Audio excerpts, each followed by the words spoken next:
So hello guys, কেমন আছো সবাই? আশা করি অনেক ভালো আছো। তো আজকে আবারও তোমাদেরকে বিরক্ত করতে চলে এলাম। তো আজকে সকাল সকাল ঘুম থেকে উঠে বাজারের দিকে রওনা হলাম। তো বাজারে যাওয়ার আগে একটা বড়শি আড়া ছিল, তো সেটাই দেখে নিচ্ছি যদি কিছু মাছ টাছ পড়ে। তো দেখে মনে হচ্ছে বড়শিটা টানা হয়ে আছে, কিছু না কিছু মাছ পড়েছে হয়তো। তো দেখো, আমি বড়শিটাকে এই গাছের সঙ্গে বেঁধে রেখেছিলাম, কারণ বড় মাছ যদি লাগে তো বড়শিটা টেনে নিয়ে চলে যেত, তার কারণে আমি বেঁধে রেখেছি। তো আজকে আবারও মনে হয় কিছু একটা বড়শিতে লেগেছে, তো বড় একটা কিছু মনে হয় লেগেছে। তো আমি তো ফার্স্ট বড়শির দড়িটা খুলে নিলাম, তারপরে আমি টানতেছি, দেখো কিভাবে খাঁজ মারতেছে। অনেক বড় কিছু মাছ লেগেছে মনে হচ্ছে। তো দেখা যাক কি মাছ লেগেছে।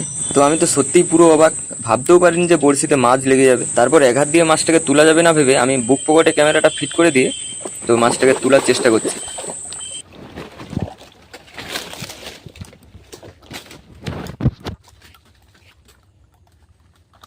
দেখো ফ্রেন্ড, কি কাণ্ড, বিরাট বড় পাঙস মাছ লেগেছে। তারপরে তো আমি মাছটিকে নিয়ে ক্লাবের ওখানটাতে চলে এলাম। তো ওখানটাতে গাড়ি ঘুরিয়ে নিয়ে আবার বাড়ির দিকে রওনা হলাম। তার আগে দেখো, আমার একজন বন্ধু এসে গেছে, ও তো পুরো দেখে অবাক।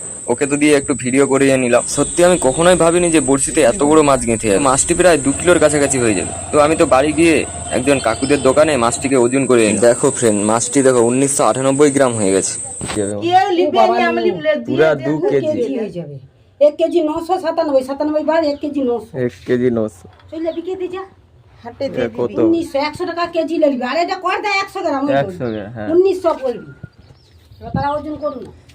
তোরা 100 টাকা করে নাও। তারপরে তো আমি মাছটিকে কোনো রকম বাড়িতে রেখে আবার বাজারের দিকে রওনা হলাম। তো আমি তো বাজারের পিছন দিয়ে গেলাম। তো পিছন দিয়ে গেলে আমাদেরকে একটা সেতু পারাতে হয়, এইটা রাম সেতু। তারপরে তো আমি কোনো রকম সেতুটা পার হয়ে বাজারের মধ্যে প্রবেশ করলাম। তো বাজারে গিয়ে ফার্স্টে আমি চলে গিয়েছিলাম এই কাকার দোকানে শুধু আলু, পেঁয়াজ, বৈতাল, আদা, রসুন এই 5টা জিনিসই পাওয়া যায়। তো আমি ওখান থেকে আলু, পেঁয়াজ এবং বৈতাল নিলাম। তো নিয়ে তো আমি আবার চলে গেলাম সবজি দোকানে এসে দেখছি দারুণ ভিড় রয়েছে। তো তার মধ্যেই আমি কিছু বাজার করে নিলাম। সত্যি হাটের মধ্যে বাজার করলে অনেকটা কম দামে জিনিস পাওয়া যায় এবং ভালো জিনিস পাওয়া যায়।